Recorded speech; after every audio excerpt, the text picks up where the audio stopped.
here's the definite email deliverability guide for 2026 if you want to keep your inboxes landing in other people's inboxes and not the spam folder. A lot of practices that worked in 2025 is not going to work in 2026. So let me just go through this document with you. I've compiled 6 tiers for you. So we have must-have best practices, good, situational, overrated, and finally the stuff that is going to destroy your infrastructure and will make you awake at night. So if you get this wrong, really nothing else matters. All right, let's start off with the must-haves, the non-negotiable ones. So if these are broken, you will not inbox, period. So you could do all of the other stuff, but if you don't have this, this is sort of the foundation that you must have in order to land in people's inbox. If you don't, it doesn't matter what you do, it's not going to work. So we have ESP quality. So meaning your email service provider has to be quality,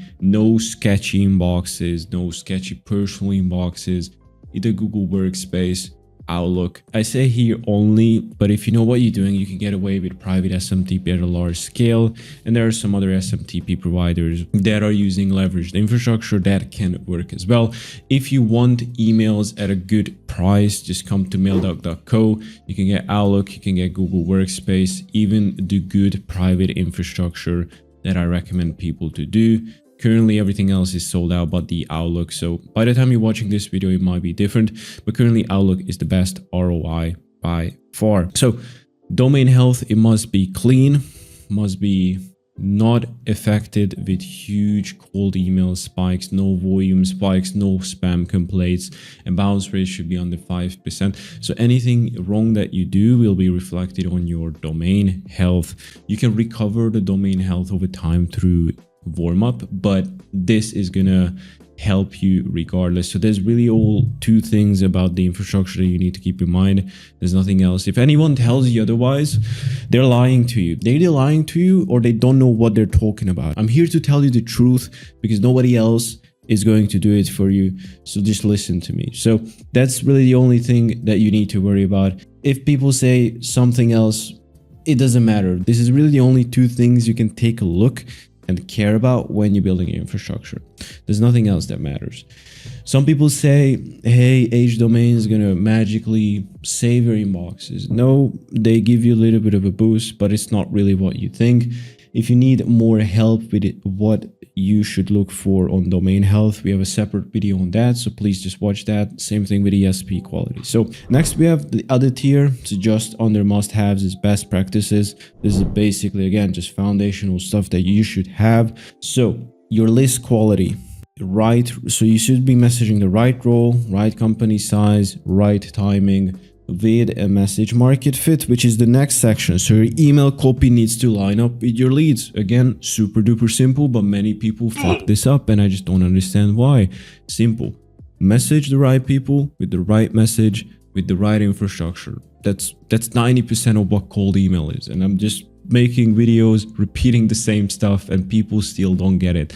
You just need plain text, speak like a human, 1 idea per email. Don't say 15 questions. But again, I talk more about email copies, so you can watch my other videos. Segmentation. So again, this is just extra help in terms of list segmentation. You can segment via industry, role, trigger based. There's so many things, signal based. It helps. Validation stack. And by the way, the reason this helps a lot is because you can be even more specific for your offer. And this is very helpful because you can use spin tags, you can use this, you can do that. But you know, if you're realistically just speaking to a niche audience, it's going to hit much more. They're going to reply much more likely. It's going to look much better also in the eyes of the ESP. You're not going to land in spam that much. So next is validation stack. So never send to unverified emails and use catch-alls very carefully. So catch-all emails, either don't use them or just make sure they're clean. Also, another thing is provider matching is usually a good idea. Gmail to Gmail, Outlook to Outlook. But right now, Outlook to Outlook is not a good idea.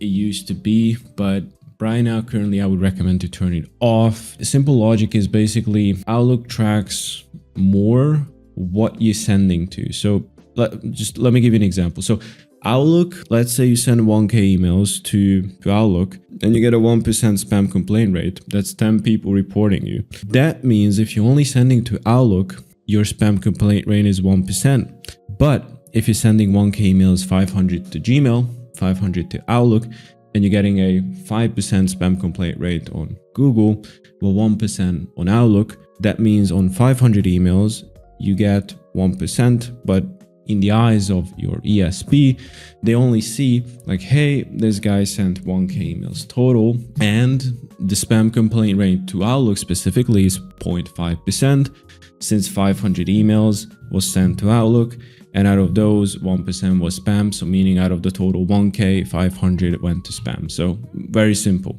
Just don't do it. But for Google, it works. Text-only emails, again, just no links, no images, no the basic stuff, right? Next is the website setup. So real site on sending domains. Don't do any redirects. So make sure you use something to clone your websites with, or you could use a domain masking proxy, or just don't do anything at all. Worst thing you can do here is just have redirects, because I mean, come on, you're just asking for the ESPs to link your domains. There's no real business that uses one primary domain and 500 different websites to link to. It doesn't make sense. So either don't do anything at all, so don't do any redirects, or just do this one thing, is do domain masking proxies. If you don't know what that is, you probably should not be doing it, or just clone the domain over and over again. Next is good, helpful, but secondary. These help, but they're not going to save you. So these are the subject lines, personalization, and signatures. I'm not going to go too in depth into it. They're super simple, not that deep. They don't help that much. Next is situational. It depends. So your sequencer choice. If you use a lifetime deal sequencer, it could mess everything up. I just made a video on sequencers. So if you choose the poor ones, the cheap ones, the budget ones, thinking you're going to save money, it's going to end up costing you more money in the long run, because let's say you set emails to send 5 per day and magically it sends 50 a day, then your whole stuff is cooked, your list is burned, your email is burned, and it was not worth it, was it? So sequencers, that's why I say situationals, just don't cheap out on this, you'll be fine. Warm-up tools, again, if you have a good sequencer, it's going to be fine. Domain age, talked about this more. Aged versus not aged, it's not a magic bullet. Age just means basically it's more forgiving, it has more authority, more standing, more reputation. So just if you can, just use older domains. But again, not a huge thing. Spin tax, it helps at scale. At scale, this is, I would say, non-negotiable, but in general, this is fine if you do everything else what I mentioned above. Spam checks, again, situational, more like a it's more gossip. People don't, it's not based on actual factors that the ESPs put out.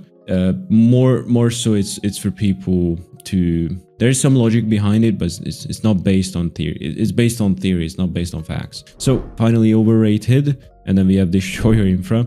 So overrated are volume hacking. So sending more is not going to fix your problem. So what I mean by this is, if you have a 0.1% reply rate, right, at sending 10k emails per day, if you turn this up to 100k, you're not going to have magically a 10% reply rate. Most likely or not, that 0.1% is going to drop even lower, right? Because there are some things that could go wrong with volume.